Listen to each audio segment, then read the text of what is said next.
Bien, estamos sobre la hora, vamos a dar comienzo entonces a esta reunión de estudio bíblico y lo vamos a hacer en el nombre del Padre, del Hijo y del Espíritu Santo. Amén.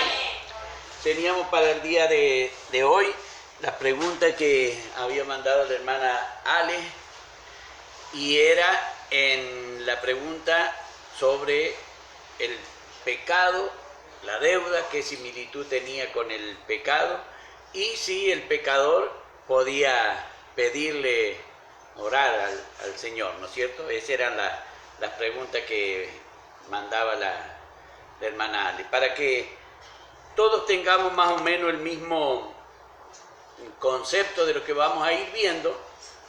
Vamos a ver lo que cada uno de nosotros pensamos al respecto para que después podamos ir viéndolo como lo dice la palabra, la Escritura. Amén.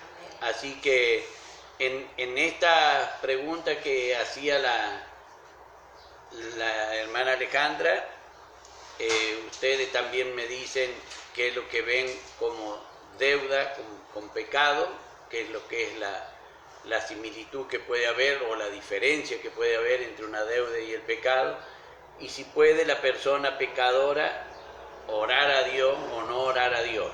Todos lo tenemos. Cada cual de nosotros tenemos un concepto de lo que es el pecado, ¿no es cierto? Y por ahí, en distintos modos, nosotros lo podemos considerar a lo que es pecado o no. Por eso, para que verlo como dice la palabra del Señor, ahí lo vamos a ir viendo.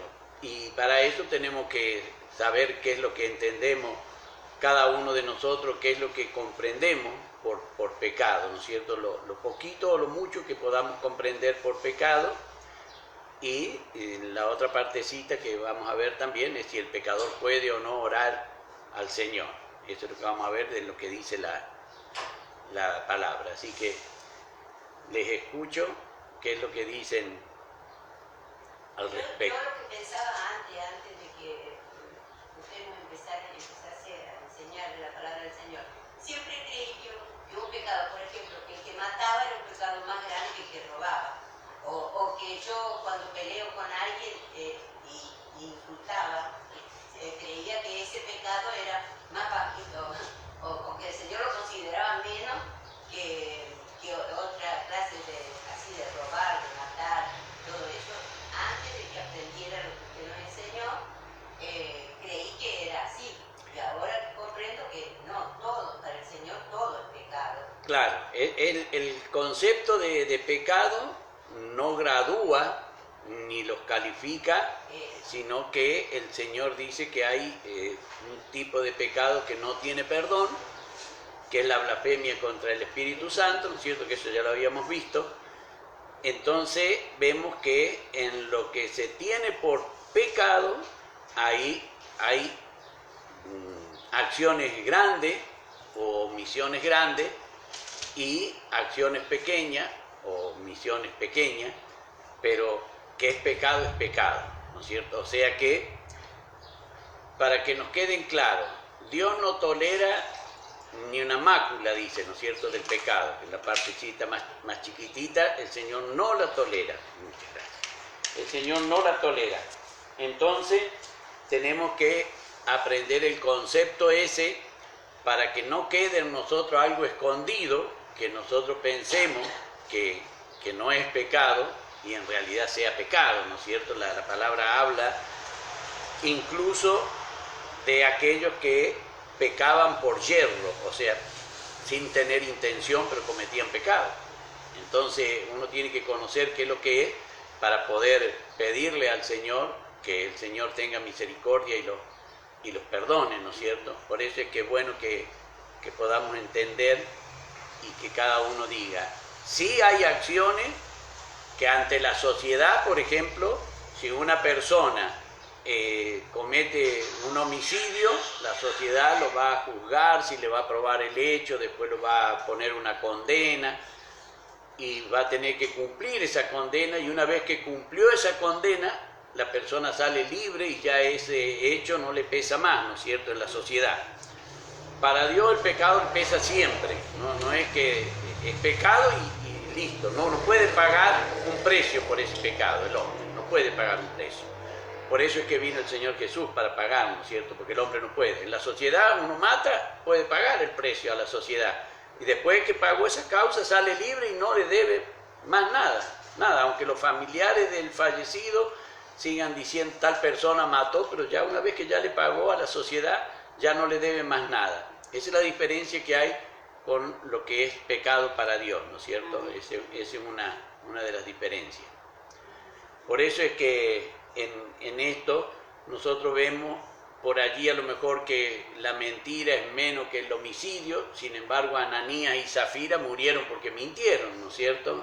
Así que para el Señor la mentira, es más, mintieron sobre lo que era de ellos, ni siquiera mintieron sobre lo ajeno, ¿no es cierto? Pero el Señor no lo perdonó, no lo perdona, eso queda bien claro que no se puede engañar al Señor. Y en esto vemos que hay cierta complicidad en el caso de Ananías y Zafira. En el huerto de Edén, el Señor cuando le pidió las razones a Eva se las dio, y el Señor consideró que era justo lo que Eva decía. La serpiente me engañó. Entonces Dios consideró que la serpiente era un ser mucho más astuta que la mujer y pudo engañarla. Entonces no le puso culpa a la mujer, ¿no es cierto? Sí, la sentencia estaba dada, la desobediencia tenía que ser pagada con la muerte, pero a quien condenó el Señor fue a la serpiente precisamente, ¿no es cierto? En este caso, en el caso de Ananías y Zafira, no, porque ellos dejaron, ¿por qué llenó Satanás tu corazón? O sea, ellos permitieron. La palabra del Señor nos enseña que nosotros debemos resistir al enemigo para que él huya, ¿no es cierto? Y eso va en todo concepto de resistirlo. Así que, ¿qué otra cosita podemos ver de esto? Yo lo que a mí me queda siempre la duda es de la deuda. ¿Por qué si un bebé, por ejemplo, que viene con pecado adánico tiene consecuencias, uno sabe? Claro, nosotros ignoramos, ¿no es cierto?, lo que Dios sabe. Ahí está el problema. Nosotros lo vemos al bebé como recién nacido. La Biblia dice que el feto mío vio los ojos del Señor, ¿no es cierto? Y uno puede decir, un feto no tiene ojos.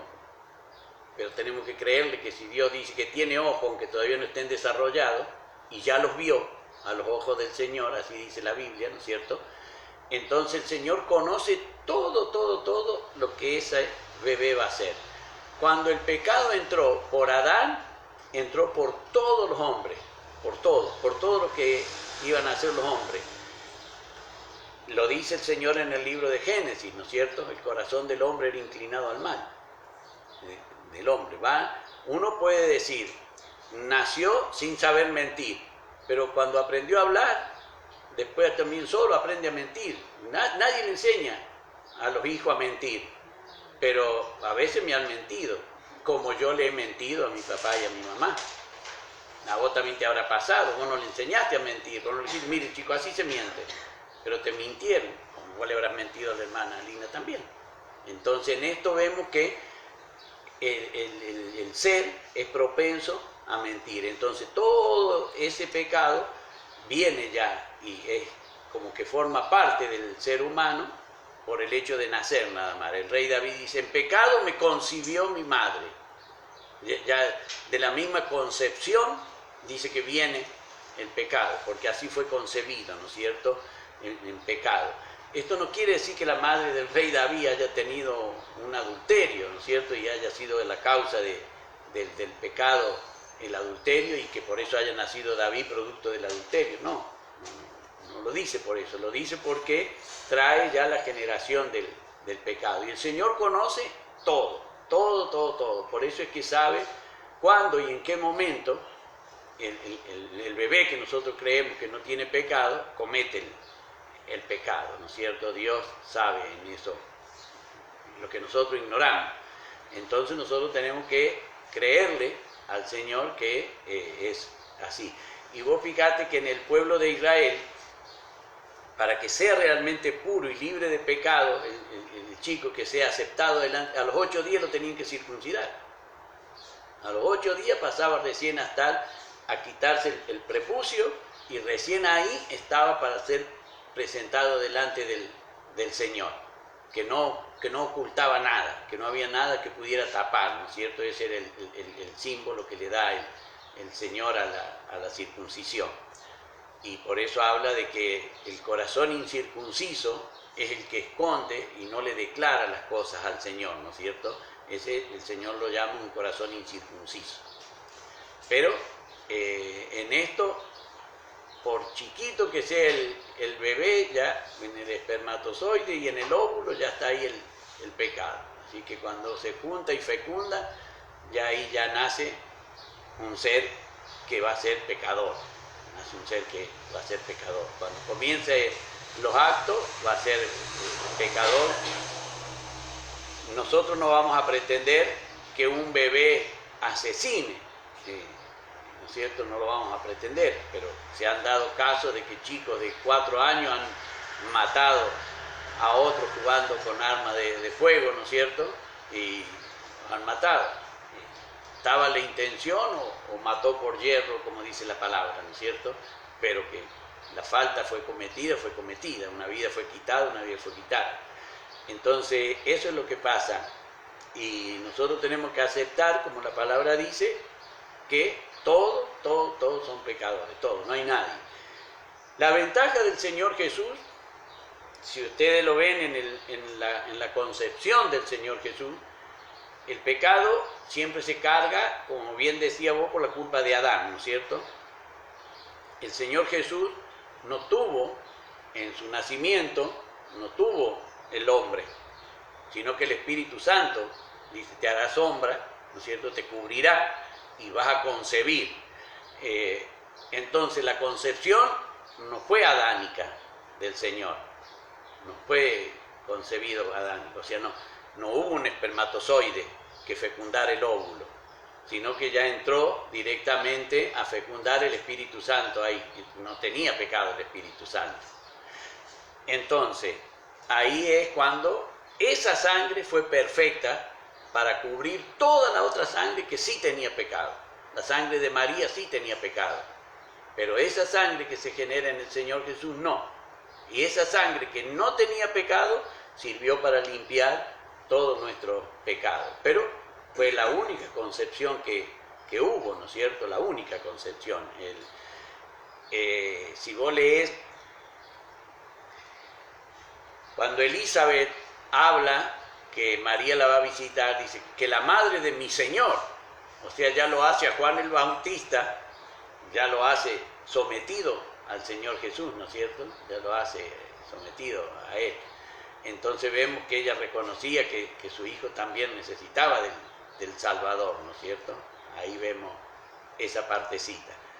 Y es lo que nosotros por ahí queremos poner el pecado, decir, bueno, de acá para allá es pecado, y esto todavía no es pecado.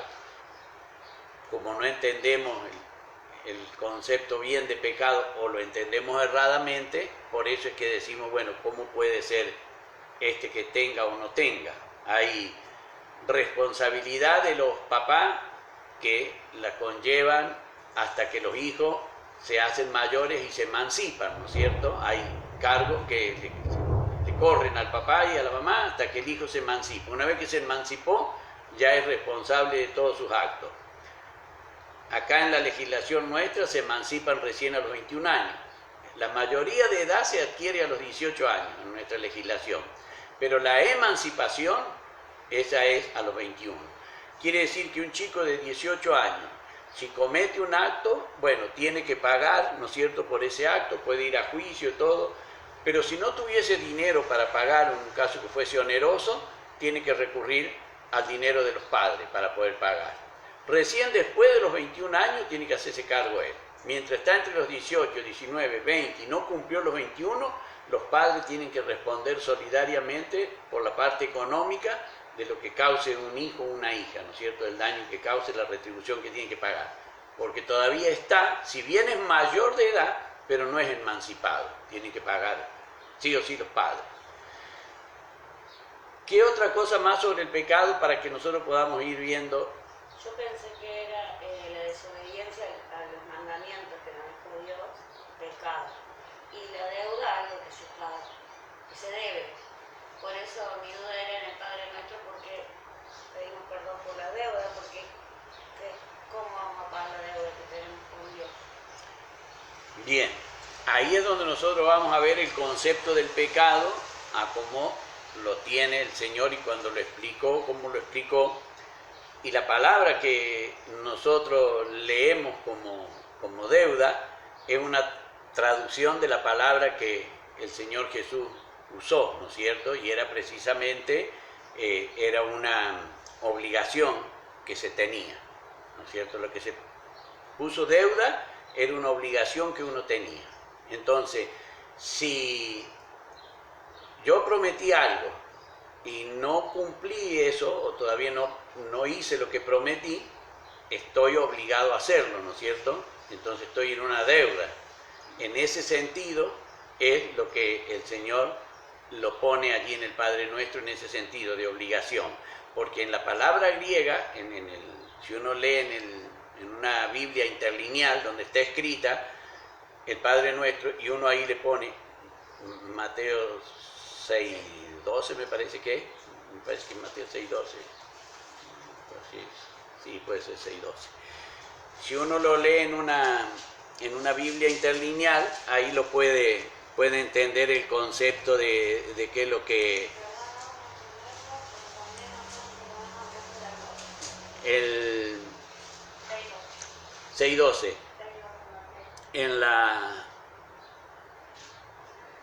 ¿Ustedes vieron cómo era una Biblia interlineal? Yo no. Bueno, después yo les voy a invitar que pasen para acá y van a ver cómo es, y ahí van a ver la palabra. Pastor, una pregunta. Sí, Cuando nosotros nos bautizamos, sí, que prometemos apartarnos de entre todas las cosas que nos prometemos antes de bautizarnos, ¿eso sería deuda si no lo hacemos? sí, sí. ¿Se puede acelerar a lo que preguntó la hermanita? Claro, esas son deudas, esos compromisos, y se toma precisamente, en todo el Antiguo Testamento se toma así, porque siempre se rige y se ve a través de lo que es un pacto, ¿no es cierto? Un compromiso, Dios hizo el pacto y el pueblo lo eligió. Bueno, entonces Dios le dijo, ¿quieren ustedes o no quieren? Esto es lo que yo les propongo. El pueblo dijo sí, entonces se vio obligado a hacerlo, ¿no es cierto?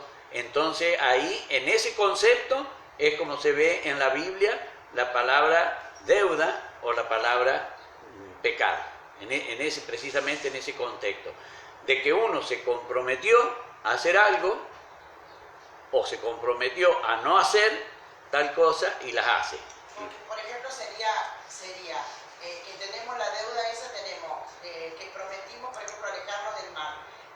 Y, por ejemplo, si no cumplimos los mandamientos, sería, por ejemplo, que diga, en los mandamientos diga, a ver, ¿qué puede decir? No robar, Sí. por ejemplo. Está diciendo algo que no debo hacer. Sí, Y en lo que uno promete y no cumple, está faltando a lo que uno sí tiene que hacer. claro, así es, y por eso es que se toma precisamente de esa manera, ¿no es cierto? Yo me propuse decir no robar. Si robo, falté a lo que dije, ¿no es cierto? Entonces, más allá de que para la sociedad es un acto que lo puede castigar, el Señor lo toma como una desobediencia a Él, lo toma como porque Él fue el que me dijo no robar, no es que la sociedad me dijo no robara, ¿no es cierto? La sociedad me dice que si yo robo, me encuentran culpable, me hacen una causa y tengo que restituir el bien que yo había hecho, ¿no es cierto? En el caso del pueblo de Israel, y usando lo que es el robo, también es de la misma manera, tiene que devolver 4 veces lo que robó. Por eso es que cuando habla el Señor en la casa de Zaqueo, Zaqueo le dijo, y si algo es defraudado en algo, se lo devuelvo cuadruplicado, porque así tenía que hacer, la ley decía que era así, Yo robaba una oveja y tenía que devolver la oveja que había robado más 4. No, 4 implicados. La otra le pertenecía. La que yo había robado no era mía. Tenía que dar esa y pagar 4. Cuadruplicar. Tenía que cuadruplicar. O sea que en realidad el que se iba con la oveja se iba con 5. Se iba con la de él que yo había robado y con 4 que había que pagarle. Eso es lo que en la Biblia está marcado y que dice que tiene que hacer. Por eso es que él dice, se lo devuelvo cuadruplicado, ¿no es cierto? Que era decir, bueno, cumplo perfectamente todo lo que la ley manda, ¿no es cierto? Y en cuanto a lo que es la deuda del Padre nuestro, no tiene nada que ver con lo que le dice que Él es nuestro Redentor y eso.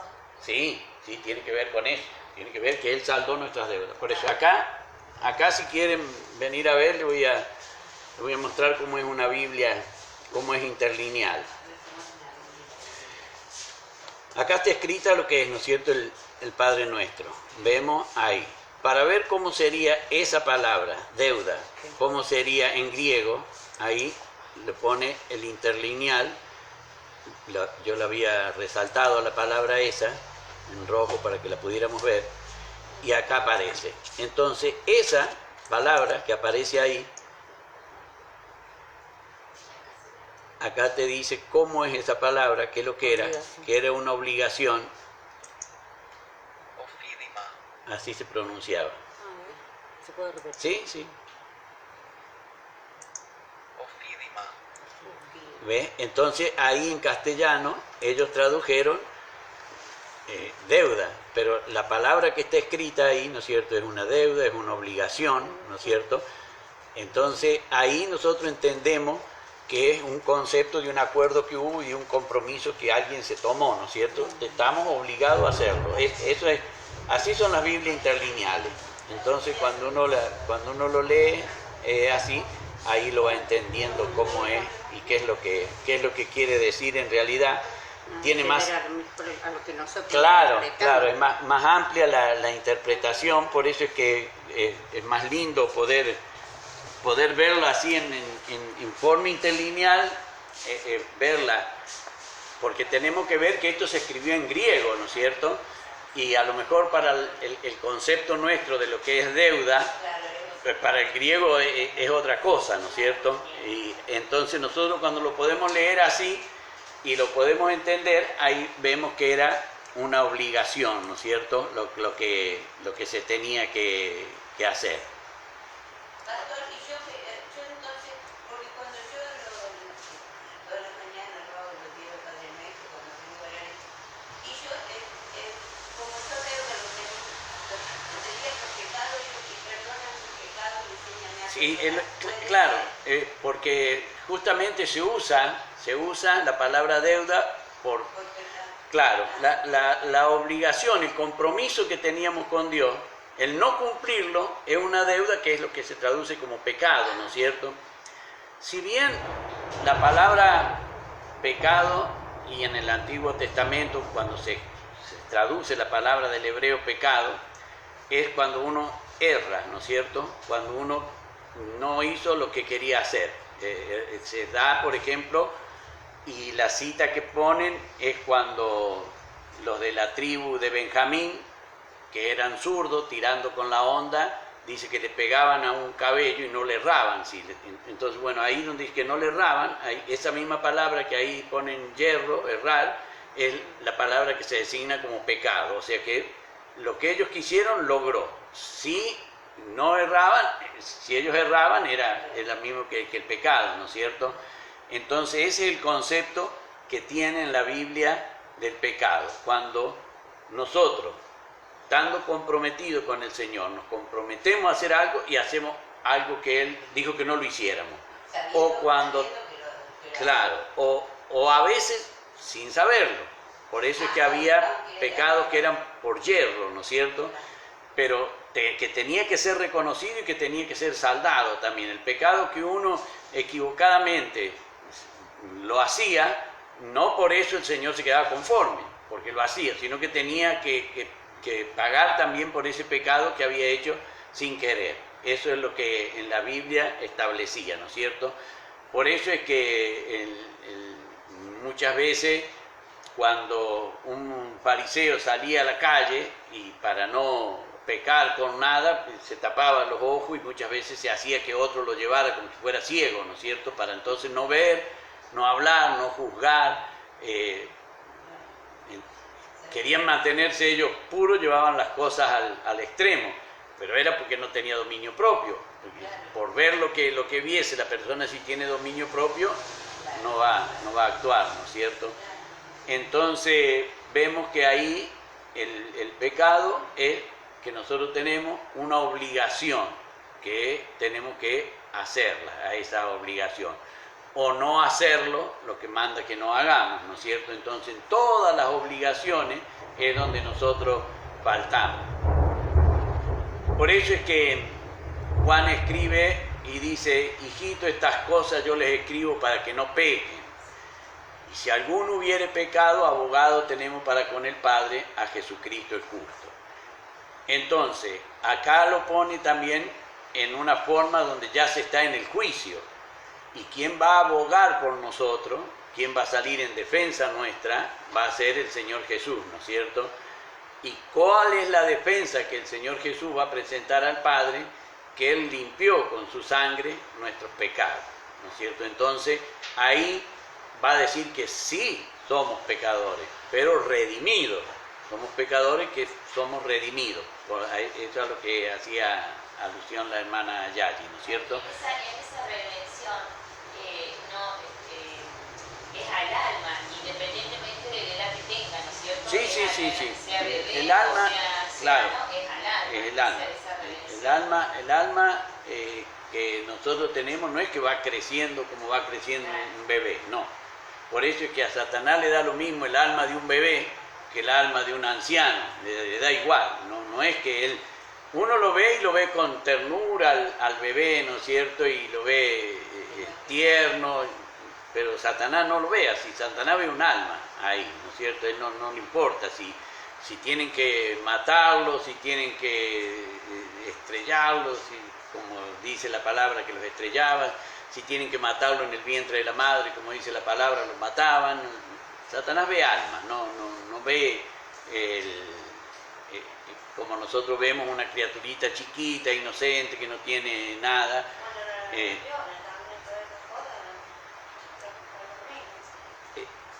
No entendí bien, hija. Sí, igual. En esto no tiene, el enemigo no ve las almas con tamaño, con precio, no ve, dice, esto ya es grande, ya es chico, no. ¿Y a qué le llaman pecado oculto? Lo que uno no confiesa a Dios, lo que uno sabe que hizo y no se lo confiesa a Dios, ese es el pecado que está oculto, ¿no es cierto? Oculto, que yo oculto, pero que Dios lo ve. O sea, yo lo hice y no se lo quiero declarar a Dios. Pero ya lo vio. Claro, Él ya lo vio, por eso es que sabe que está. Yo pensé que era lo que uno no se acuerda. No. De los pecados que uno no se acuerda, eso no hay ningún tipo de problema para nada, y Dios nunca nos va a acusar de lo que nosotros no nos acordamos. Nunca. Él nos va a acusar de lo que nosotros no acordamos. La palabra es clarita. El que redarguye al mundo del pecado es el Espíritu Santo. Él hace acordar todos los que nosotros tenemos que declarar. Todos. El Señor dice que los llevó, los cargó en su espalda, los tiró en lo profundo de la mar. A todos, no a algunos. Pero si yo tengo uno y no se lo quiero confesar al Señor, bueno, el Señor no me lo va a sacar. Yo lo escondí, ¿no es cierto? Entonces ahí es donde ese pecado el Señor no me lo puede perdonar, porque yo lo escondí, no se lo expuse al Señor. Serían, por ejemplo, los malos pensamientos que uno tiene por ahí. Pero vos fíjate que de los malos pensamientos se arrepiente uno. Sí. No, en realidad, no, del que uno se arrepiente no es oculto. Oculto es, por más que no sea un pensamiento, que sea una acción, y yo no se la declaro a Dios, y yo sé que hice mal, y yo no se la declaro a Dios, bueno, ese es un pecado oculto, ¿no es cierto? No me quiero arrepentir de lo que dije. Claro. En cambio, del que uno se arrepiente, bueno, ese es el que realmente Dios se agrada. Por eso él, en Isaías, ahí en el capítulo 1, el Señor dice, creo que por el verso 18 me parece, venid luego y estemos a cuenta, dice el Señor, ¿no es cierto? El Señor sabe que el pecado me alejó de Él y Él me dice, bueno, apúrate, vení, porque si yo me demoro en venir, el pecado me va a alejar cada vez más. Entonces, mientras yo más rápido me pueda volver al Señor, el Señor me dice, venid luego y estemos a cuenta. No es que Él necesite que yo me llegue. Yo, me parece que 1:18. Ahora que somos, que queremos ser pícaros, somos más ignorantes, porque el Señor ya sabe lo que hicimos. Claro, pero ahí está donde el Él enemigo, quiere que lo confesemos. donde el enemigo nos quiere confundir, porque justamente él desde el principio siempre hizo así, ¿no es cierto? Entonces ahí muchas veces a nosotros nos pasa cuando se está educando a un niño y porque es chiquito le festejamos la gracia y después lo queremos corregir. Entonces va a decir, Neri, ¿cómo? Hasta ayer se reían de lo que hacía y me lo hacían hacer de vuelta y ahora ya me castigan porque lo hago. Entonces, eso es lo que nosotros tenemos que ver y así lo ve la Biblia. Por eso es que con los textitos que nosotros tenemos y a la segunda pregunta que decía la hermana Alejandra, ¿puede el pecador pedirle al Señor? Eso justamente, y en el verso que leímos y en el que vimos, el Señor Jesús mandó, ¿no es cierto?, que lo hiciéramos. Mandó que lo hiciéramos así. Entonces, de hecho que el Señor quiere que lo hagamos, tenemos la venia de hacerlo así, tenemos la enseñanza de hacerlo así, porque el Señor nos dice, perdona nuestras deudas. Entonces quiere decir que yo tengo que, pecador, tengo que ir porque el Señor me manda que yo vaya, a través de la oración me manda que yo vaya. Y para que yo pueda ver que mi deuda, mi falta a Dios fue perdonada, es donde yo tengo que perdonar a los que no hicieron lo que yo esperaba y que debían hacer conmigo.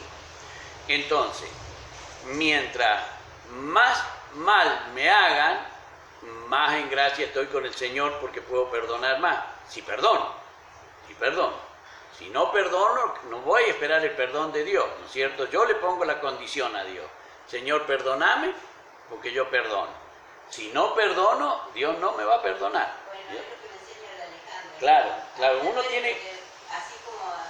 uno tiene que perdonar. Mientras más mal nos hagan, mejor para uno porque uno puede limpiarse más. Más puede.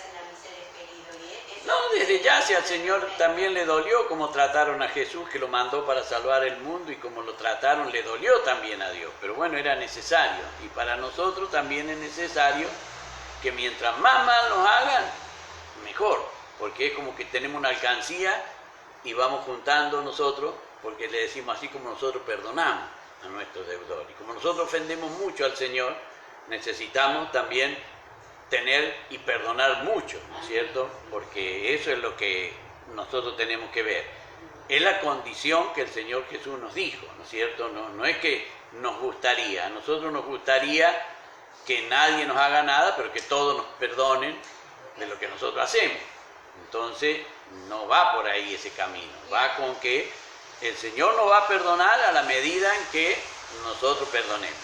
Y si el Señor lo puso y lo elevó a esto, a una categoría de oración, una categoría de orar con el Padre, es que es de vital importancia para nosotros, que nosotros podamos cumplirlo esto. Si no lo podemos cumplir, no podemos esperar de Dios la condición que nosotros le estamos poniendo. Perdona nuestras deudas como nosotros perdonamos a nuestros deudores. Si yo no lo... ¿Quiénes serían nuestros deudores? Todos los que nos hicieron mal. Todos los que nos hicieron mal. Entonces, si nosotros ya le pedimos perdón, porque perdone nuestras deudas, que no vamos a pagar la deuda. No. Si el Señor nos concede el perdón, no nos va a exigir el pago de la deuda. Si el Señor nos concede el perdón a nosotros, no le debemos nada. Él perdona nuestras deudas. Por ejemplo, ahí te quiero preguntar. Yo, a quienes me hicieron mal a mi hija, no hablé ni le dije nada a ella. Sí me duele a mí y sí digo, bueno, que mi Dios se haga cargo por todo lo que le han hecho. Sí le doy gracias a mi Dios que usted, pastor, me enseñó como usted me enseñó, bueno, y ahora casi todas las noches estoy pidiendo perdón, mirame a los ojos y perdóname. Claro. Pero sí, eso me agradó a mí, porque es como que me hubiese sacado un peso grande de encima cuando yo le pedí perdón a mi sobrino. Claro, la condición está que nosotros tenemos que perdonar para que el Señor nos perdone. Nosotros tenemos que perdonar.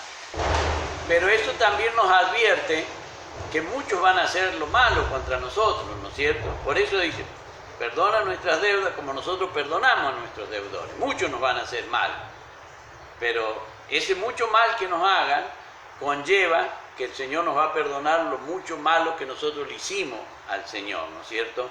Entonces esa es la condición justamente en la oración que el Señor pide, ¿no es cierto? Él quiere. Si uno está y guarda dentro de sí rencor y todo eso, no es fruto del Espíritu. Entonces no puede el Señor manifestarse si hay odio, si hay rencor. El Señor fue más allá de esto diciendo, bendecid a los que os maldicen. O sea que fue más allá. O sea, si aquellos que hacían mal, yo tenía que orar y decir, Señor, bendícelo, mire el mal que hizo. El Señor avanzó más sobre esto que nosotros le pedimos en el Padre Nuestro. Y es una obligación de nosotros hacerlo, porque es un mandamiento del Señor Jesús, ¿no es cierto? Los mandamientos que el Señor Jesús dio son para que nosotros los cumplamos. Y si Él dice, bendecid a los que os maldicen, quiere decir que alguien nos va a maldecir. Alguien nos va a maldecir. En esto, yo, como les cuento, cuando yo estaba de inspector, un montón de maldecían. Muchos. Pero bueno, yo tenía que orar y pedir que el Señor los bendijese, porque así me mandaba la palabra que lo hiciese. Claro que no nos gusta a nosotros, pero sí nos gusta obedecer al Señor, ¿no es cierto? Al Señor también. Él nos perdona todo lo que nosotros hacemos y nosotros cumplimos con lo que Él nos pide. Mientras yo cumpla lo que el Señor me pide, ahí vamos bien. Por eso es que otro texto que tenemos para ver, el que vimos, el de Juan, ¿no es cierto? En cuanto a entre nosotros, entre la hermandad, también hay motivo para que nosotros podamos pedir perdón entre nosotros. Dice el apóstol Santiago, que es lo que estamos viendo en el capítulo 5, y en el verso 16, confesaos vuestras ofensas unos a otros y orad uno por otro para que seáis sanados. O sea que si yo no confieso y no perdono las ofensas, el Señor me ve como que espiritualmente estoy enfermo. Y ahí es donde vamos a ver, dice, para que seamos sanados, quiere decir que estamos enfermos, ¿no es cierto?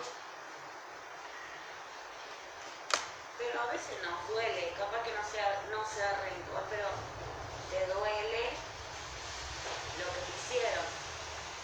Sí, cuando es de la persona que uno considera más amigo, que tiene más afecto, duele más. Del enemigo no, porque uno espera que el enemigo lo haga, ¿no es cierto? Uno espera que el enemigo venga y lo felicite, le dé un abrazo, espera que el enemigo haga todo lo contrario. De aquellas personas que no son más afectas, claro y ahí que... se considera enfermo también.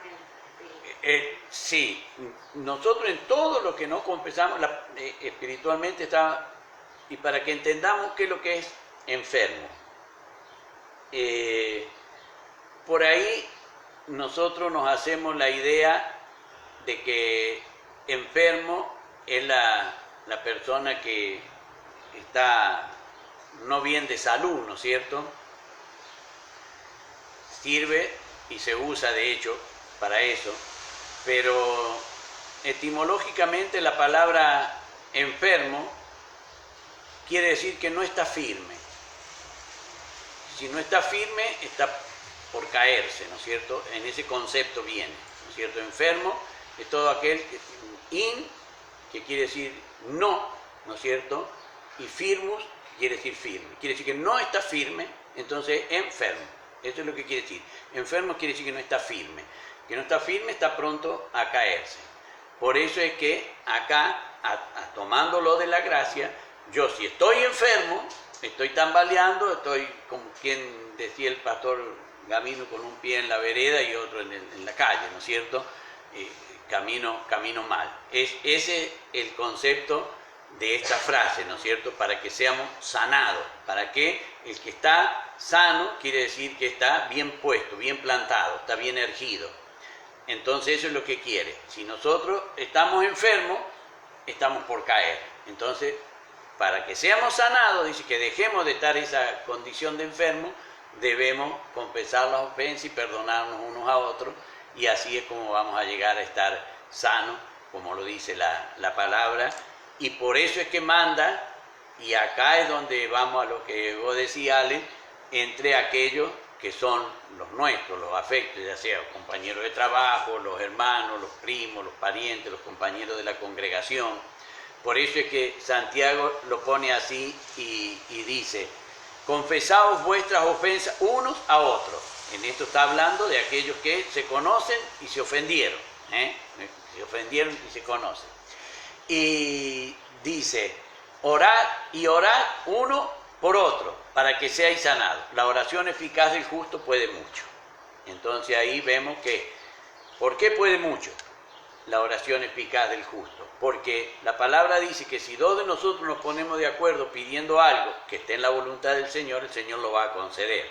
Pero para ponernos de acuerdo tenemos que estar enemistados, ¿no es cierto? Tenemos que decir, bueno, sí, mira, perdóname, yo obré mal, perdóname, yo actué mal.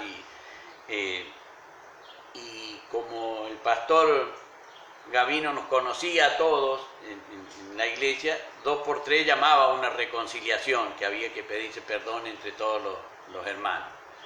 Y había algunos que aprovechaban y dejaban y pedían perdón y confesaban, y habían otros que cumplían, pero no, porque los mandaba el pastor, pero no porque lo sentían, ¿no es cierto? Está en la Biblia, manda que sea así, manda que se confiesen las ofensas unos a otros.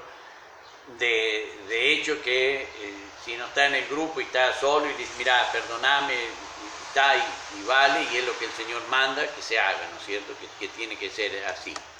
Entonces ahí vemos que ya el incumplimiento de eso también es estar en deuda con el Señor, también es tener pecado, no hacerlo. Si yo tengo algo con el hermano, el Señor Jesús enseñó que si yo traía mi ofrenda y tenía algo con el hermano, si yo primero no me reconciliaba con el hermano, por más que yo la presentara la ofrenda, Dios no la aceptaba. Entonces, yo no le puedo decir a Dios, Señor, acá está, conformate con esto, no le voy a pedir perdón porque yo soy soberbia, soy orgullosa, porque yo soy así, me gusta ser así, y al que no le guste que se embrome, me embromo yo, porque el Señor me dice, bueno, vos lo querés así.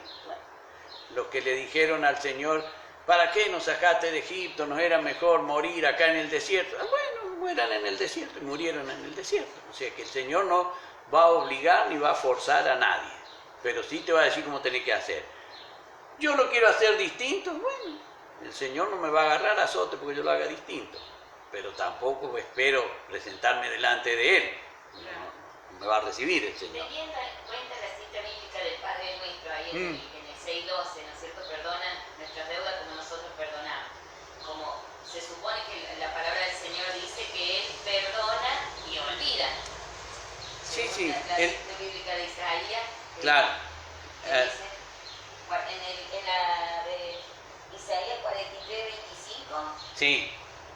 Que dice, yo soy el que borro tus rebeliones por amor de mí mismo y no me acordaré de tus pecados. Claro. O sea, de esa ofensa el Señor no se acuerda. Entonces nosotros deberíamos de perdonar y no acordarnos más de lo que nos hicieron. Claro, no. Es que si nosotros nos acordamos justamente de la ofensa y sentimos que no la perdonamos, está mal. Si nos acordamos y sentimos que la perdonamos, está bien, ¿no es cierto? Claro. Entonces ahí es donde está el punto de inflexión, en que si yo me acuerdo de lo que me hicieron, pero perdoné esto, gracias Señor, que con claro, porque por gané ahí y sumé puntos. Por ese lado también, sí. teniendo en memoria todas las cosas actualmente por ahí, pero cuando uno recuerda que el Señor nos perdona sin acordarse, claro. Más vale uno obedece a la palabra del Señor. Sí, mejor así. Isaías 43:25.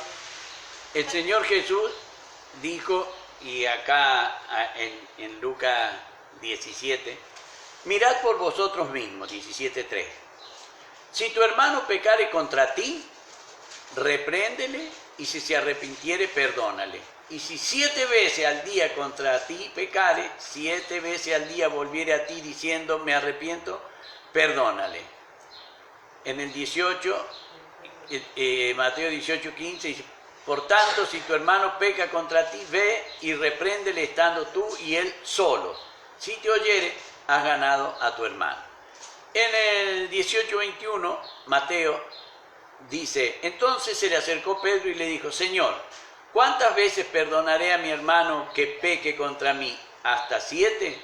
Jesús le dijo, no te digo hasta 7, sino aún 70 veces 7. Entonces ahí es donde el Señor nos conoce a cada uno de nosotros y sabe lo que cada uno de nosotros necesita, ¿no es cierto?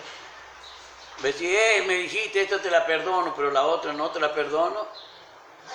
Pastor, ahí dice, si el hermano se arrepintiere, le perdonaré. ¿Y si no se arrepintiere? No, bueno, si no, no va a pedirte perdón.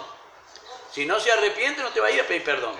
Pero, o sea, 77 perdonado de por vida, alguien. Bueno, pero dice en el día, dice el Señor. Para eso es que nosotros veamos cuánto vale el perdón, ¿no es cierto? Por eso es que está bien y la acotación que dice la pastora, está bien. Si viene y pide perdón, si no viene a pedir el perdón, bueno, más vale que uno lo va a perdonar lo mismo. Uno tiene la obligación de perdonarlo igual, ¿no es cierto? Porque el Señor manda que nosotros perdonemos. Si el otro no lo viene a pedir al perdón, bueno, él se queda con la culpa. Pero yo no voy a llevar la culpa de no haberlo perdonado. Y si pasa al revés, si uno perdona, pero el otro no te concede el perdón. No, bueno, pero no Yo importa. te pido perdón, pero Sí, el otro no te quiere perdonar. no importa, pero vos cumpliste. Vos lo pediste al perdón. Vos lo pediste al perdón. Vos cumpliste. Si el otro no lo concedió, el problema es de él, porque se queda con el tuyo y se queda con el de él. Claro, sí. Uno cumplió y el Señor lo toma así Por de... ejemplo, en el caso de nosotros, ¿no es cierto? Los que creemos en el Señor y todo, hermanos que estamos al servicio del Señor, ir y pedir perdón, si la otra persona no conoce del Señor, con mayor razón nosotros tenemos que ir y pedirle, no esperar que el otro venga a pedirnos. Claro. Nosotros que conocemos y conocemos los mandamientos del Señor, nos compete a nosotros actuar, ¿no es cierto? Los párrafos que estamos leyendo está hablando entre los hermanos, el Señor dice entre ustedes, está bien que en el pueblo de Israel hermanos eran todos los judíos, ¿no es cierto? Todos los judíos. Ellos se ofendían mucho entre unos y otros, menospreciándose, ¿no es cierto? Que los fariseos, que los saduceos, que los escribas, que los doctores de la ley, que los pecadores y los gentiles, ellos se menospreciaban mucho entre unos y los otros. Entonces, por eso es que uno tiene que ver en el contexto que lo escribió el Señor, por qué escribió y por qué dijo esta enseñanza, por qué se lo dijo. Para nosotros creemos que los políticos son buenos y quieren lo mejor para nosotros. Menos mal, porque si fueran malos y quisieran lo peor, no sé si les saldría tan lindo como les sale lo bueno que quieren, ¿no es cierto? Porque es así, uno lo escucha y quieren lo bueno. Piden que... Pero si quisieran lo malo, no sé cómo nos iría, pero... Pero acá tengo una pregunta. Sí. No me ganan siempre. Como fuera, sería pecado también decir, yo estoy con la hermana Peli y la hermana Noé, ¿cierto? Y no quiero decirle a la hermana Noé algo que no me gusta. Y le digo a la hermana Peli directamente, bueno, pero total, sabe que lo que fuere, ¿no es cierto? Esa parte también sería pecar, no decirle al hermano... Y sí, porque manda que estando solo se lo diga, ¿no es cierto? Ya sería como un chisme, ¿no es cierto? Decir ya sería un chisme y el chisme... Como para que lo entienda. Claro, no, pero es que no, porque no lo digo para que lo entienda como vos citabas la Noé, porque no se lo dijiste a la Noé. Claro. No sé, para que lo entienda la Noé tenemos que decírselo a la Noé. Porque a veces Entonces, uno se cree que le tira indirecta al otro, el otro está ni enterado. claro, no, por eso. No, Claro. no, porque es como decir, si hay algo que a mí no me gusta tuyo, ¿no es cierto? Con lo que no me guste. Y yo hablo con otro, bueno, lo dije a ver si lo entiendo, para que lo entienda. Hay Pero si a vos te queda haciendo ruido porque está mal.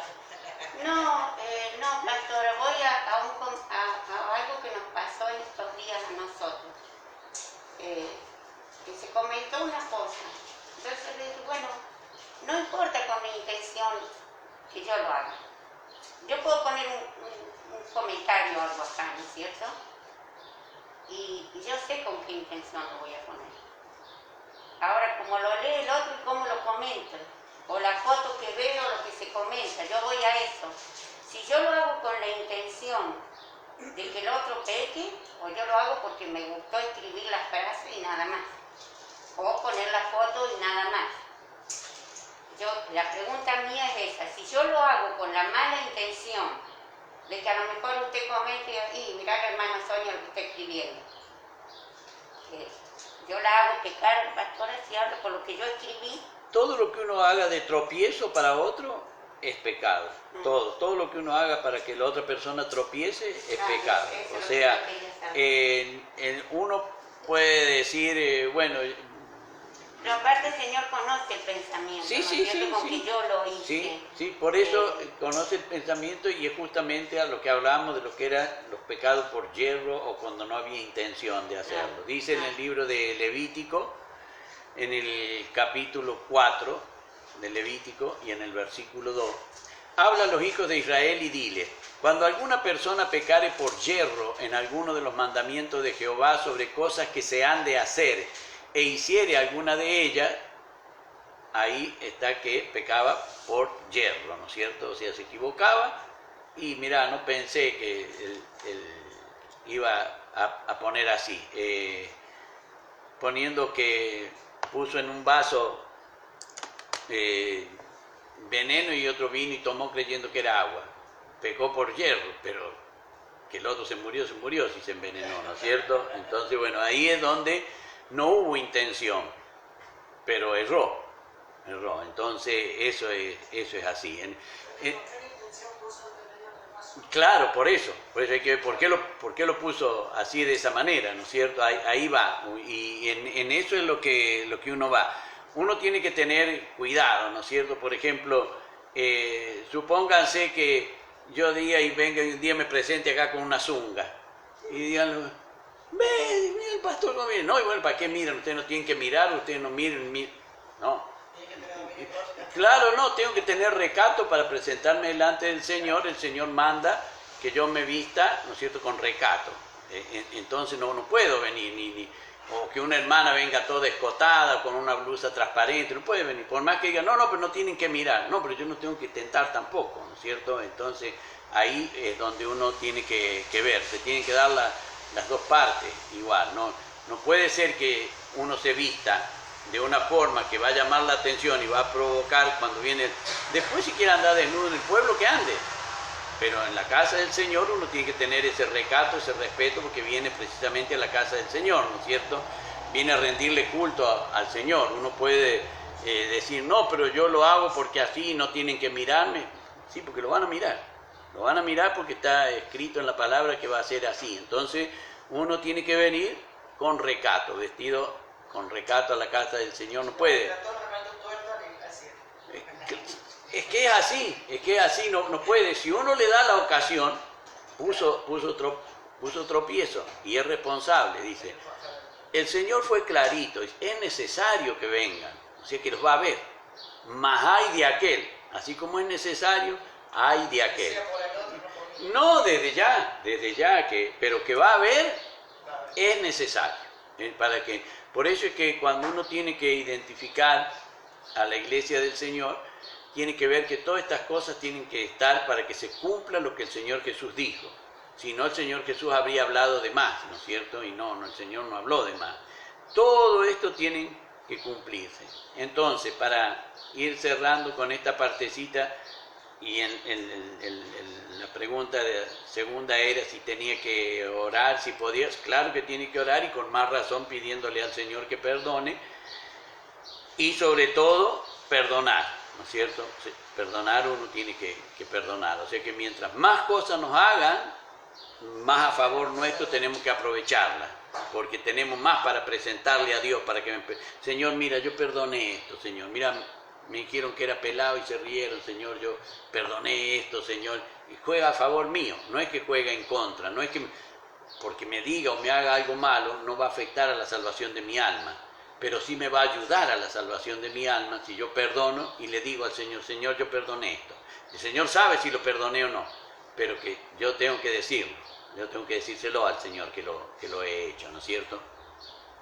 Muchas veces se dan situaciones en donde mamá no perdonan a los hijos o hijos no perdonan a la mamá, y no es bueno, esa no es la enseñanza. El Señor mandó: honra a tu padre y a tu madre. No te dijo si te gustaba, si lo querías hacer o si no lo querías.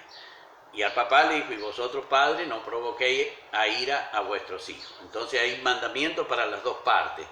Pero no hay, esto sí quiero hacerlo y esto no quiero hacerlo. Por eso es que el concepto del pecado, para que nos quede claro, es no cumplir, como decía la hermana Alejandra, con lo que Dios nos pide que cumplamos. ¿Por qué? Porque nosotros nos comprometimos con el Señor cuando lo aceptamos a hacer todo lo que Él nos diga. Y toda la desobediencia al Señor se convierte en un pecado para Él, sea chiquito o sea grande.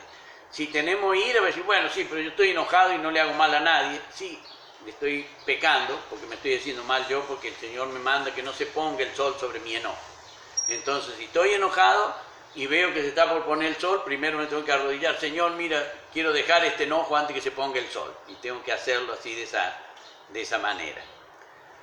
Así que, si ha quedado claro lo que era la deuda y lo que era pecado, para que lo viéramos, que era una obligación que teníamos para con el Señor de cumplir o de no hacer lo que el Señor nos pedía, y ahí entendemos el concepto de todo lo que es el pecado.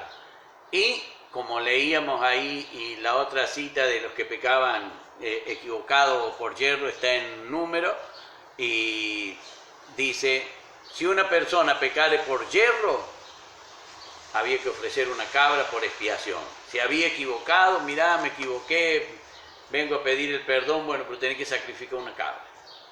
Y se había equivocado, había errado, no había tenido intención de cometer el acto. Por eso es que el Señor lo ve al pecado como algo realmente grave. Y para destruir el pecado, de eso que es algo realmente tan grave, tuvo que disponer de su Hijo, ¿no es cierto? Por eso es que es bueno que nosotros entendamos el concepto, para que no abriguemos ni ocultemos cosas que son pecado y que a nosotros nos parece que no son, ¿no es cierto? Entonces por eso es que es lindo. Y la segunda pregunta mía era más referencia que sobre que pido, yo hablo personal, sobre que pido perdón por mis pecados, porque soy pecadora. Yo digo, sobre que pide perdón, me quiere pedir algo más. Por eso pregunto, si yo como pecadora sí le pido perdón, pero puedo pedirle, por ejemplo, trabajo, Sí, salud, sí, todo lo que uno puede. Lo que uno tiene que ver, y ahí va el verso que habla en el Evangelio de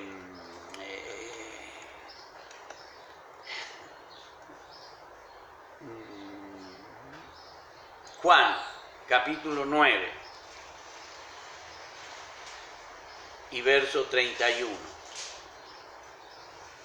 Dice: y sabemos que Dios no oye a los pecadores, pero si alguno es temeroso de Dios y hace su voluntad, a este oye. Acá el no oye no está diciendo que no escuchó lo que uno dijo, sino que no le concede lo que pidió. Eso es lo que está.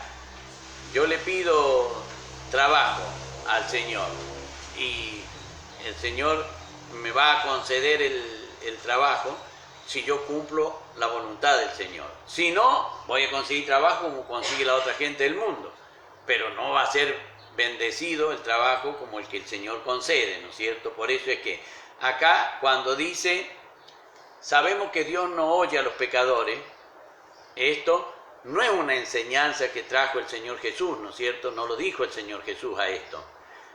Esto lo dijo aquel que fue sano y que el Señor lo sanó, y le preguntaron a él, bueno, a ver, ¿quién te sanó? Y él le dijo, bueno, Jesús, él me sanó. Y le dijeron, no, Jesús no te puede sanar porque Jesús es pecador. Entonces él le dice, si es pecador yo no sé, pero él me sanó. Y yo sé que Dios a los pecadores no oye, como diciendo, no es que me sanó a mí, que yo soy pecador, sino que por él, que pidió por mí, yo recibí la sanidad. Eso es lo que explica ese versículo, ¿no es cierto? Si yo lo tomo solo a ese versículo y no lo leo en el contexto, entonces le voy a sacar una mala interpretación. Claro, claro, no por eso, pero la interpretación hay que tomarla así. Él está hablando y está defendiendo, está haciendo lo que se llama una apología, defendiendo al Señor Jesús, ¿no es cierto? Un apologista es alguien que defiende a otra persona, ¿no es cierto? Él lo está defendiendo y dice, si es pecador yo no lo sé, yo lo que sé es que a Dios, a los pecadores no los oye, pero a él lo oyó y a mí me sanó. Entonces, esta no es que el Señor Jesús dijo esto, sino que dijeron del Señor Jesús que él no era pecador porque Dios lo había oído a él y él había recibido la sanidad porque Dios lo había oído al Señor Jesús. Eso es lo que dice este versículo. Bueno, este es lo que... No, pero esto es lo que es lindo esto, porque saca todas estas cositas que por ahí nosotros las tenemos mal entendidas, pero no porque tengamos mala intención, porque usamos nuestro raciocinio para entenderla y a veces, por eso es lindo, como yo les digo, ver, y bueno, no todos tienen la suerte de tener las Biblias así, ¿no es cierto?, interlineal, pero es lindo poder leer así, porque te saca bien en claro lo que quiere decir. O sea, hoy en griego está escrito de la misma manera que está escrito acá interlineal. Ellos no leen castellano, siguen leyendo en griego. Así. Yo aprendí otra cosita más, pastor, que no entendía por qué hierro. No decía por qué hierro. Yo no entendía que era errar. Claro. ¿Ustedes sí entendían? Claro. El hierro era de errar sin H. Ya lo había explicado la otra vez. Claro. Yo tenía relacionado que era algo con hierro. No, porque ese es con H. Este es sin H. Este errar es sin H y por eso se escribe los yerros, son todos los errores, todas las equivocaciones, ¿no es cierto? Bueno, vamos a dejar entonces este estudio bíblico y lo hacemos con 3 gloria a Dios. ¡Gloria a Dios! ¡Gloria a Dios! ¡Gloria a Dios que vive y reina para siempre! Que el Señor nos bendiga. Mañana lo mismo hay culto. Mañana se corta la luz de las 7 de la mañana hasta la 1 de la tarde, pero lo mismo hay culto en la mañana. No, el de las elecciones no hay. Pero mañana, sí. No, quería preguntarte, no sé, comentar.